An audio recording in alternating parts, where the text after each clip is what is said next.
حضرت عبداللہ ابن عمر فرمانے لگے کہ نبی پاک صلی اللہ علیہ وسلم فرماتے ہیں 3 لوگ سفر کر رہے تھے، رستے میں طوفان آ گیا، تیز بارش شروع ہو گئی، تو حضور فرماتے ہیں وہ تینوں بارش سے بچنے کے لیے ایک غار میں چھپ گئے۔ کو پتہ ہے پرانے زمانے کے اندر غاریں ہوتی تھیں اور لوگ جب سفر کرتے تھے لمبے تو پتھر اور پہاڑوں کے بیچ میں سے سفر کرتے تھے۔ وہ غار کے اندر چلے گئے، چونکہ طوفان بہت زیادہ تھا۔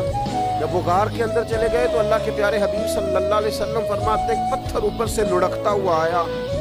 اور غار کے منہ کے آگے آ کے اس نے غار کو بند کر دیا۔ اتنا تیز اور اس مضبوطی کے ساتھ وہ پتھر لگا اور اتنا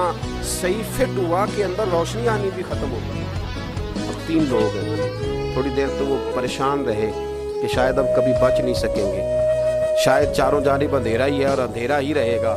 شاید یہاں سے نکلنے کے لیے اب ہمیں کوئی رستہ میسر نہیں آئے گا۔ وہ پہلے تو پریشان ہوئے، پھر کہنے لگے یار اس طرح کرو، ذرا غور کیجئے گا میری بات۔ فرمایا اس طرح کرو، اگر کوئی زندگی میں نیکی کی ہے نا تو ذرا اس نیکی کو یاد تو کرو، اور یاد کر کے اس مالک کے حضور عرض تو کرو،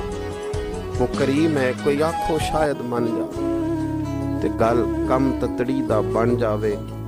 عرض تو کرو ان میں سے۔ یہ آپ اندازہ فرمائیے یہ بات بیان کون کر رہا ہے؟ یہ مدینے والے رسول بیان کر رہے ہیں، یہ نبی پاک علیہ السلام نے بیان فرمایا۔ یہ وہ کہانی ہے جو ہمیں ہمارے نبی پاک نے سنائی،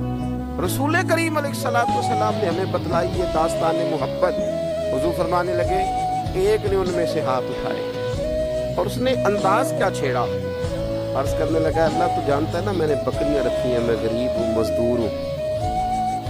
اور مالک تو یہ بھی جانتا ہے کہ میرے بچے بھی ہیں، بیوی بھی ہے،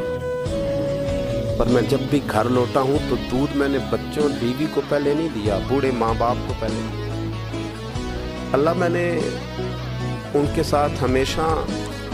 کرم کے بازو کھول کر معاملہ کیا۔ وہ غار میں تنہا بیٹھے ہیں اور اپنے مالک کو منا رہے ہیں، عرض کرتے ہیں اللہ تجھے یاد ہے نا ایک رات جب میں بڑی دیر سے لوٹا تھا، لکڑیاں کاٹتے درخت تلاش کرتے مجھے دیر ہو گئی، میں دیر سے لوٹا تھا،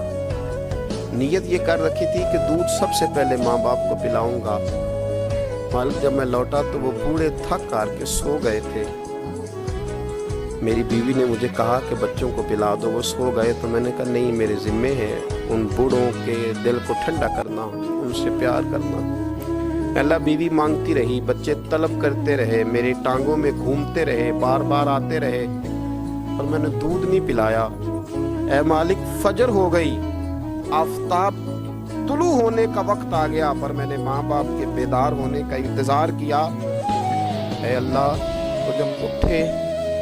تو ان کی آنکھوں میں جو میرے لیے دعا تھی اور ان کے سینوں میں جو میرے لیے کرم تھا، اگر تیری بارگاہ میں وہ نیکی قبول ہے تو مالک پھر رحم فرما، نہ اس مشکل سے آسانی عطا فرما۔ سنو سنو، رسول کریم صلی اللہ علیہ وسلم فرماتے ہیں کہ اس بندے کی دعا مکمل ہوئی تو پتھر تھوڑا سا سرک گیا،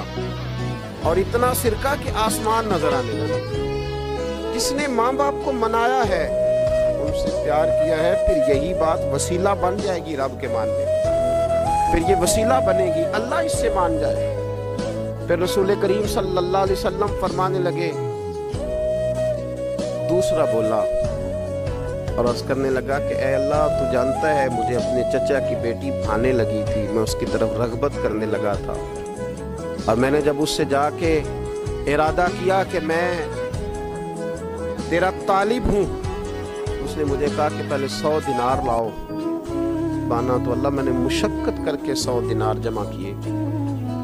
اور جب میں پوری طرح اس پر حاوی ہو گیا، وہ میرے قبضے میں آ گئی اور گناہ کا میں نے ارادہ کر لیا، تو اس عورت کے منہ سے ایک جملہ نکلا کہ اللہ سے ڈر،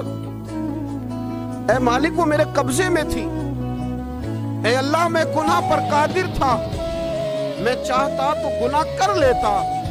لیکن جب اس نے تیرا نام لے کے کہا نا کہ اللہ سے ڈر، اللہ میں ڈر گیا، میں اسے چھوڑ کے آ گیا۔ اگر تجھے یہ بات پسند ہے تو پھر نکال دینا اس مشکل سے،